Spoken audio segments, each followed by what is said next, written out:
there, and welcome to the Property Wealth Podcast. We're really excited to have you with us today. Absolutely, Sarah. As we're hitting that mid-year mark, it's a perfect time to reflect on our rental investments and think about some tax strategies that can really make a difference. Right? Taxes can be such a tricky topic, especially for rental owners. But today, we're going to break it down and explore some practical ways to optimize your tax situation. Exactly. We'll talk about deductions you might be overlooking, the importance of keeping accurate records, and how to plan for next year's taxes, too. Plus, we'll share some tips on how to use your tax savings to reinvest in your properties, which is super important for building long-term wealth. And don't forget, we'll also touch on some common pitfalls to avoid so you can navigate this landscape more confidently. So whether you're just getting started or you've been in the game for a while, there's something here for everyone. Let's dive right into those tax strategies and start maximizing your profits.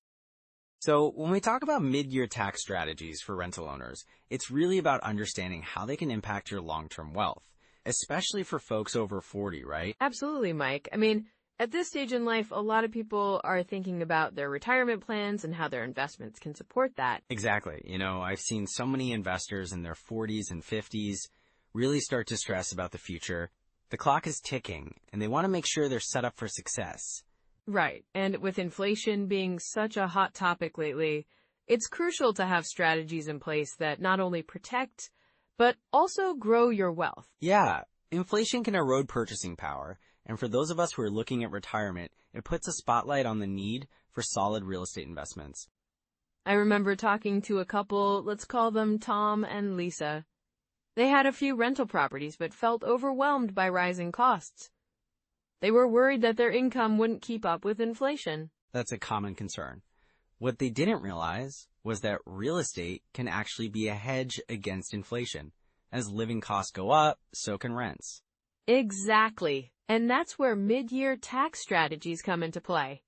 If they manage their taxes effectively, they can maximize their cash flow, which is essential for staying ahead of those rising costs. Right, and it's not just about the cash flow, it's also about building real wealth over time. Many investors overlook the long-term benefits of tax planning, especially when it comes to property depreciation. Oh, for sure. Depreciation can be a game changer. You can offset your rental income and reduce your taxable income, which is so important as you approach retirement. I had a client, let's say his name is George, who didn't realize he could take advantage of depreciation. He was paying a lot in taxes, but once we implemented some strategies, he saw a significant decrease in his tax bill. That must have been a relief for him. It's so important for investors to know these things, especially when they're looking to transfer wealth to their family. Definitely. The emotional side of financial security can't be underestimated. Knowing that you're building a legacy for your family can provide a sense of peace, especially as you're approaching retirement. Yeah, I think that resonates with a lot of listeners. They want to ensure that their kids and grandkids are taken care of. Exactly. And with the current economic climate, it's more crucial than ever to be proactive. Market shifts can happen quickly, and having a solid plan can make all the difference. Right.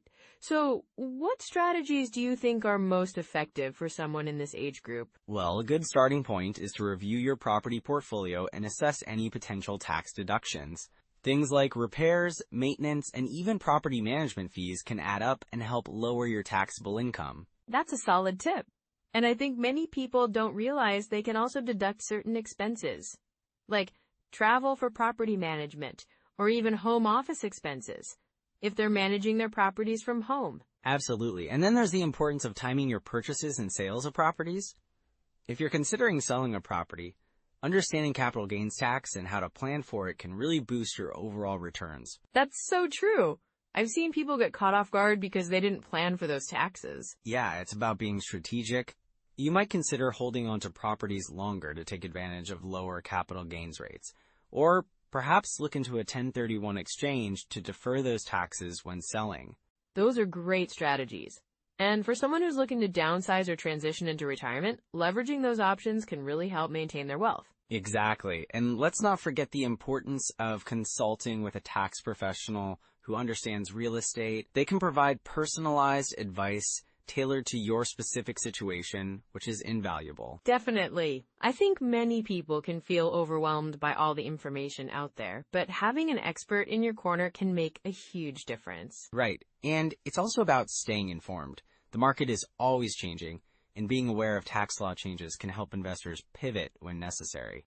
That's a great point. It's about being proactive rather than reactive. And let's not overlook the emotional aspect. Knowing you're taking control of your financial future, especially as you approach retirement, can be incredibly empowering. Yeah, it really can. It's about building that security and peace of mind and knowing you're not just leaving a financial legacy, but also a sense of stability for your family. Exactly. So as we transition into some specific strategies, let's keep in mind how these can truly impact not just your finances, but your overall quality of life. Right.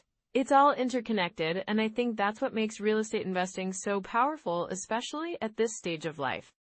So when we talk about tax strategies for rental owners, it really helps to have a few core principles in mind, right? Absolutely. I think a good starting point is understanding the 1% rule. Can you break that down for our listeners? Sure. The 1% rule is pretty straightforward. It suggests that your monthly rent should be at least 1% of the total purchase price of the property. So if you buy a property for, let's say, $200,000, you should aim to rent it for about $2,000 a month. This can help you identify properties that have the potential to generate positive cash flow. That makes sense. And I guess it's not just about finding a property that meets that rule, but also considering other factors, right? Exactly. It's just a guideline, you know? You have to factor in expenses like property taxes, insurance, and maintenance. That's where the 50% rule comes into play. Right, the 50% rule. What's that about? So the 50% rule is a rule of thumb suggesting that about 50% of your rental income will go toward operating expenses. If your property rents for $2,000 a month, you should expect to spend about $1,000 on things like repairs, management fees, and utilities. That's a good way to gauge if a property can actually be profitable. So if you combine these two rules, you can get a decent picture of your potential cash flow. Exactly. But remember, it's essential to run the numbers carefully. You don't want to just rely on these rules without digging deeper. Totally. And one thing that ties into this is the capitalization rate, or cap rate. Can you explain that? Sure. The cap rate is a measure used to estimate the return on investment for a rental property. It's calculated by dividing the net operating income by the property's purchase price. So if a property generates $24,000 a year in net operating income, and you bought it for $300,000, the cap rate would be? Yeah, that would be about 8%. You get that by taking $24,000 and dividing it by $300,000, then multiplying by 100 to get a percentage. A higher cap rate generally indicates a better return on your investment. And that's something to consider when evaluating different properties, right? Absolutely. But just like the other rules, it's not the whole story. It's essential to consider market conditions, location, and your personal investment goals alongside the cap rate. So would you say there's a checklist that investors should follow when evaluating potential deals? Definitely. A good checklist would include things like the purchase price, estimated rental income, operating expenses, financing options, and the potential for appreciation. That sounds really practical. Can you give us a quick example of how you'd use that checklist in a real scenario? Sure. Let's say you're looking at a property listed for $250,000. You estimate it could rent for $2.500 a month. First, you check the operating expenses. If those come to about $1.200 a month, that's $14.400 a year. So your net operating income would be $24.600, right? Exactly. And if you divide that by the purchase price, you get a cap rate of roughly 9.84%. That's pretty solid, but then you'd also want to consider how you'll finance it. Financing options can make a huge difference, can't they? For sure. You could go with traditional financing, like a 30-year mortgage, or look into other options like private lenders or partnerships. Each has its pros and cons, and it really depends on your situation. I love how these details come together. So, after evaluating properties, what should investors keep in mind as they move forward? Well, one thing is to always think about the type of property and the market. Are you looking at single-family homes, multifamily units, or maybe commercial properties? Each type has its own set of considerations. Right. And the market can change too. What works in one area today might not work tomorrow. Exactly. That's why it's crucial to stay informed about local market trends. Look at things like vacancy rates, rental demand, and economic indicators in the area. And I guess being adaptable is key. If you find that a certain type of property isn't performing as expected. Yeah, you might need to pivot your strategy. Maybe look into different areas or property types. And speaking of pitfalls, I think we should transition into that. There are definitely common mistakes that investors can make, right? Absolutely. One of the biggest pitfalls is underestimating expenses. Many new investors think they're going to make a lot more than they actually do because they don't account for things like vacancy, repairs, and property management fees. That's such a good point. And then there's the issue of over-leveraging. Right. Taking on too much debt can put you in a tough spot, especially if cash flow gets tight. It's important to have a cushion, you know? Definitely. And let's not forget about the importance of due diligence. Skipping that can lead to some serious headaches down the line. Exactly. Always do your homework on the property, the area, and the numbers. If something feels off, it probably is. That's so true. I think if listeners keep these strategies and pitfalls in mind, they'll be in a much better position to succeed in their real estate investing journey.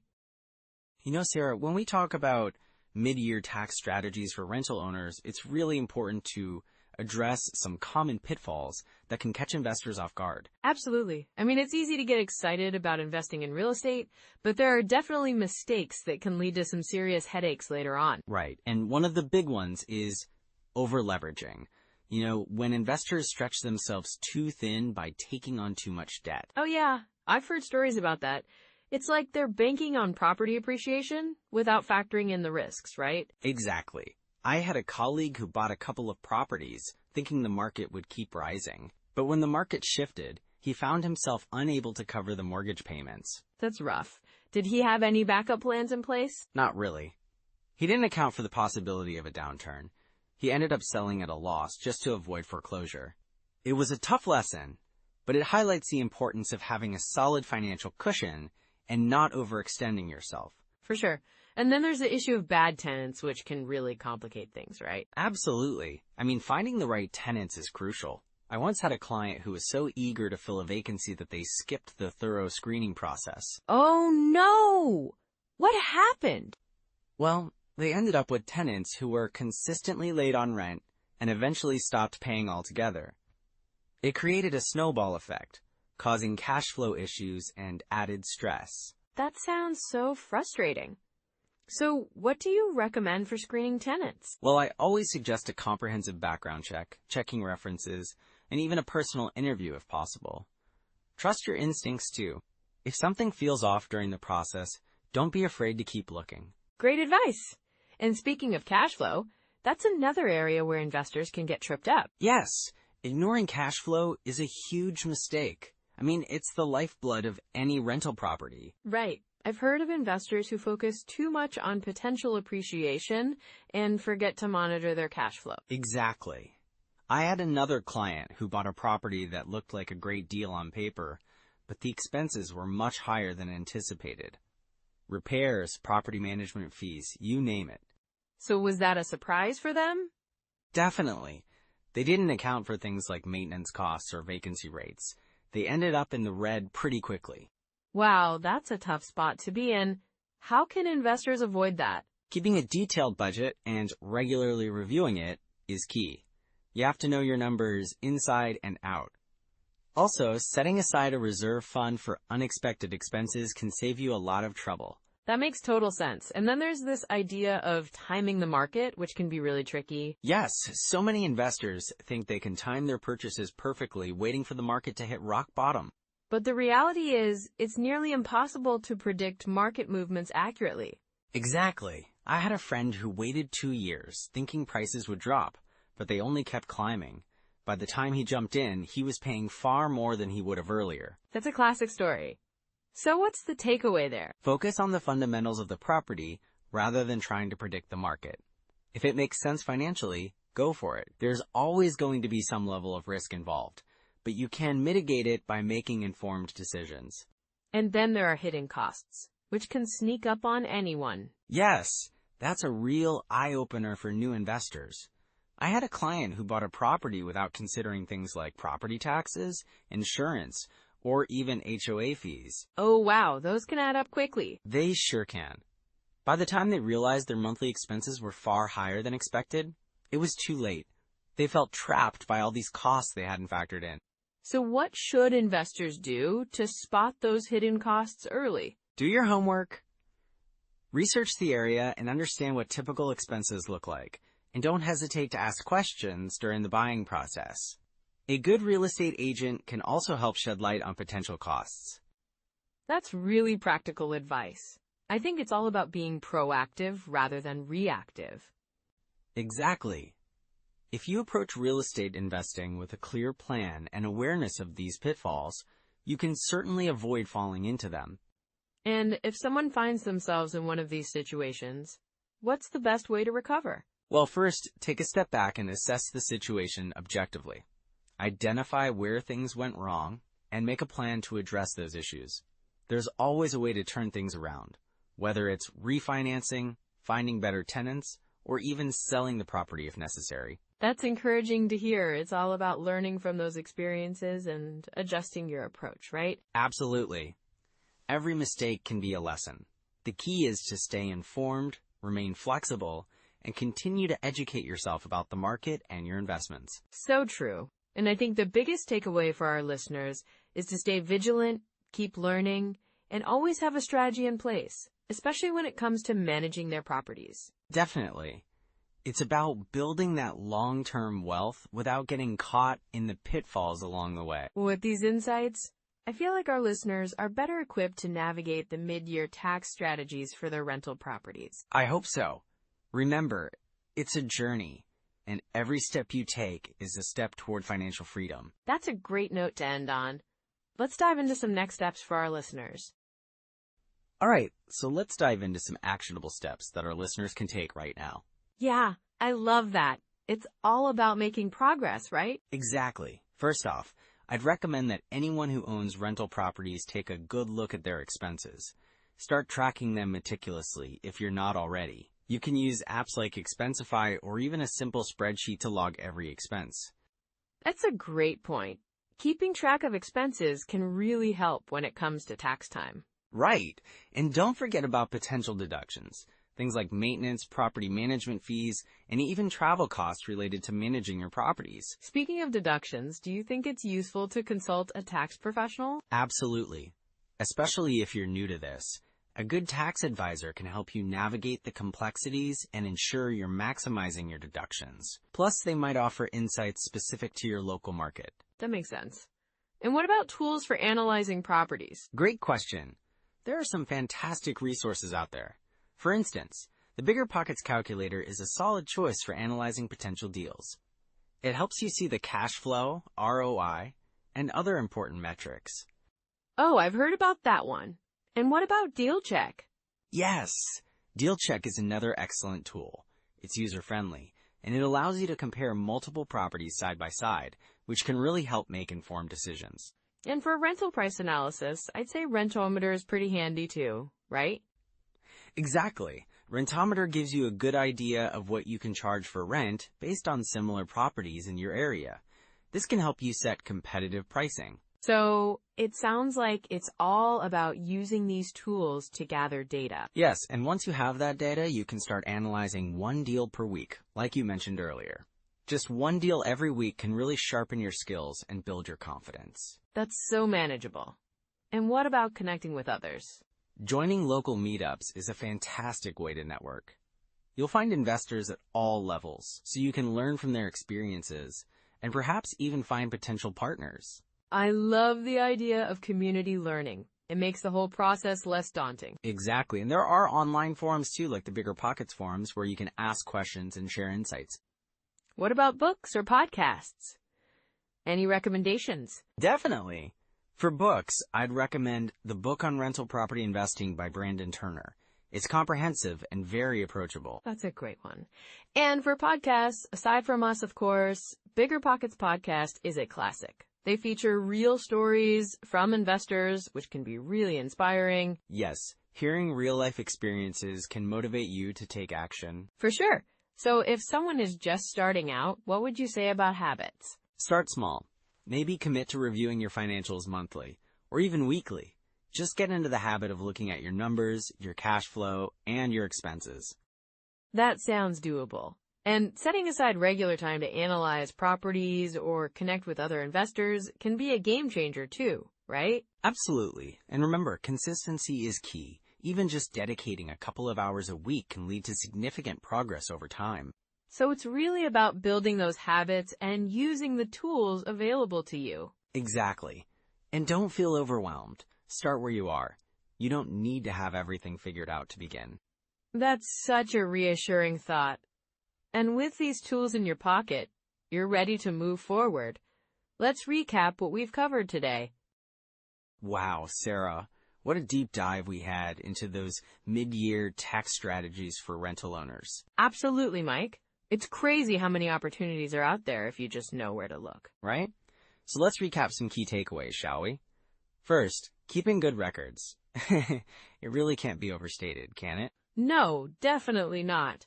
Those records make tax time a lot less stressful and can help maximize deductions. And then there's the importance of understanding depreciation. That's a game changer for rental property owners. For sure. It's like having an extra cushion during tax season. And let's not forget the potential benefits of 1031 exchanges. Exactly. That strategy can help defer taxes when swapping properties. It's a powerful tool for long-term wealth building. And, of course, we talked about the need to consult a tax professional. They can really help tailor strategies to individual situations. Yeah, having that kind of personalized advice is invaluable. So all these strategies show that real estate can be a fantastic way to build wealth over time, right? Definitely.